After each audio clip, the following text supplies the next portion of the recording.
The amount of people that showed up tonight was incredible. Absolutely. Diverse from all the different townships. That was incredible to see. I mean, it warmed my heart. That it's quiet, but it's rural and it's peaceful.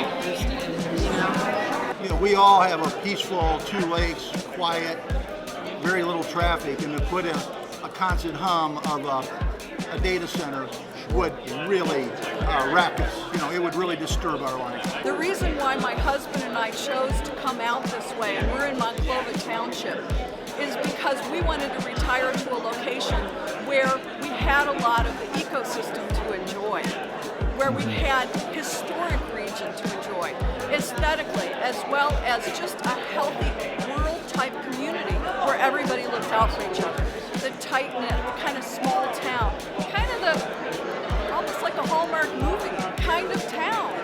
Well, the reason why we moved here is because of the cohesiveness of the community and the feeling and the invitingness of it and the softness and gentleness of the area in general. And there is the beauty, and I knew there was a lot of work going into creating such a beautiful village of White House and Waterville and Monclova, and I know that takes effort and energy from people, and usually they invest their entire life savings in their home. As for being community activism, I had a business in Bowling Green for 46 years, and so tonight I'm here because I care about the environment. I was a Division of Wildlife, Natural Resources, sold hunt and fishing license for a year. I'm an outdoorsman, fisherman, all that. So I retired from Fish and Wildlife, and it's basically I live for the nature, you know, and nothing good about a data center is good for nature. We just moved back to this area 3 years ago so that I could help take care of my mom, and I wanted to be near grandchildren. But I'm very sad because I lived here all my life. Born and raised here, so we're going back to our roots. We love our farm town community. We love the open fields. We love the metro parks, the bike trails, all of the nature and community, the quietness. It's a real blessing. And we love that. We love living there, and we want to protect it, and we're willing to fight for that. It's a big deal to me. I have looked at case studies of communities across just the United States that have won in opposition to where they wanted to build data centers. The ones that have been successful are grassroots community efforts that say no.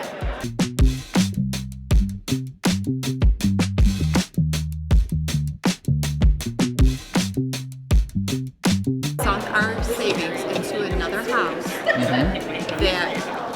will be reduced in value if they are allowed to build this. So we're really concerned that they're going to build that right off Black Road. Well, Monclova, we live there by the Fallen Timbers Mall, and they're talking about that is even a potential site along, you know, Black Road and that area of Black Road, which is my backyard. So I'm within half a mile of it. So I'm very concerned.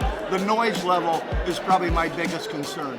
Caltech and several other research cohorts did a study on data center growth. They've now bumped the year 2030 down to 2028, when the U.S. alone will be spending in excess of $20 billion a year on medical care just from data center pollution. My sister lives in Columbus, and they have 83 data centers near them. She already has terrible water pressure in her kitchen, and she said that their electric bills have skyrocketed. I'm very concerned for the people in this area who are going to be severely impacted by this unprecedented, explosive growth of mega data centers that use an astronomical amount of water and energy. And in the news, it is very widely known that this could actually be a bubble that could very likely burst, and then the externalities would have been transferred to the people in the community to figure out how to clean it up, how to remediate, and how to pick up their lives again. But it's location, location, location of where they're placing them, so that we as communities, as pristine farmland, agriculture, the beauty of our rural area, our health, our finances, right, don't become collateral damage. But the state of Ohio and billions of dollars behind this, it's very difficult after they're here. There's not much you can do. But You know, not just myself, but for other people who are, you know, trying to not have something like this be within maybe a couple hundred feet of their homes. And I've had to fight for Burlington, and now I gotta fight for this. I have to fight for my grandchildren, or they're not gonna have nothing. They're not gonna have water. He called when we first heard about this. He called the township. He was told, we don't have anything in the works on this, and it was a lie. But it was disheartening to have such little interest or response. A lot of untruth. I don't know what the wording is for it, but as far as data centers, I do not favor them. My reasoning is I farm. I hate to see farmland lost to things like this. Also in our area, we do not have much water. A lot of houses have ponds. The people that do have wells, their water level has went down and they've had to lower the casing on their wells. I don't see where this would help our area one bit. Biggest thing when individuals come to me and say, what can I do? I'm only one person. We have contact lists of government officials, for example, in the region here, in their domain. If call, email, write them, let them know as their constituents that these are our best interests, and that is we do not want the data center built here. There has got to be a win-win situation. It's going to affect our way of life. You know, there was little or no input from the residents, from the community. It's going to affect us in a lot of different ways. After the rural community has basically been destroyed. Is it that we can't trust any politician?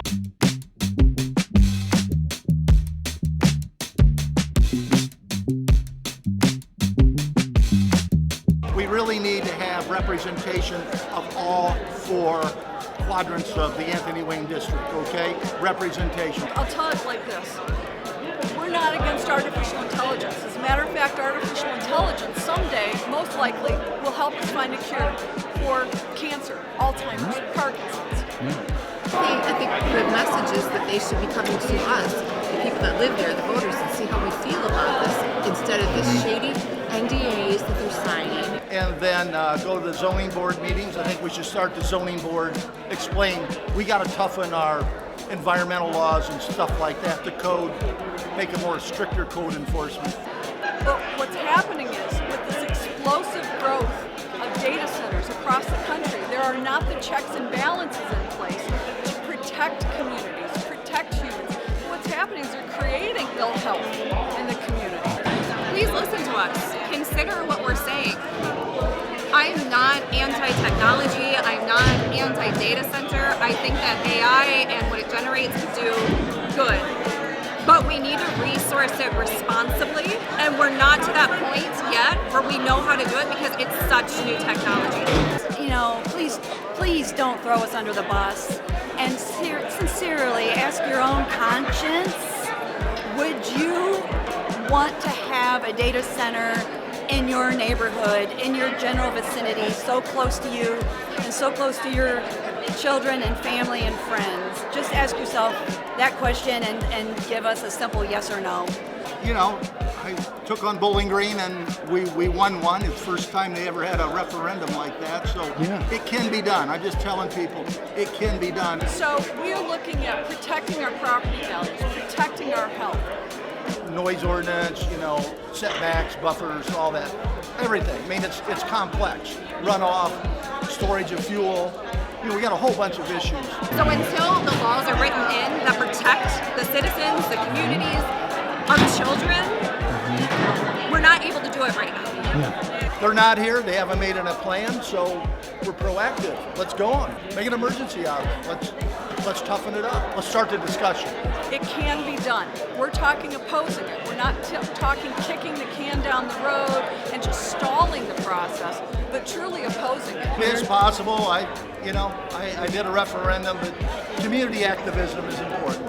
So big tech comes in and says, maybe not a good idea. Let's find a better alternative situation. Let's negotiate in this, where we preserve the farmland, we preserve our health and our finances, our property values, our electricity costs, all of that. There's got to be a win-win.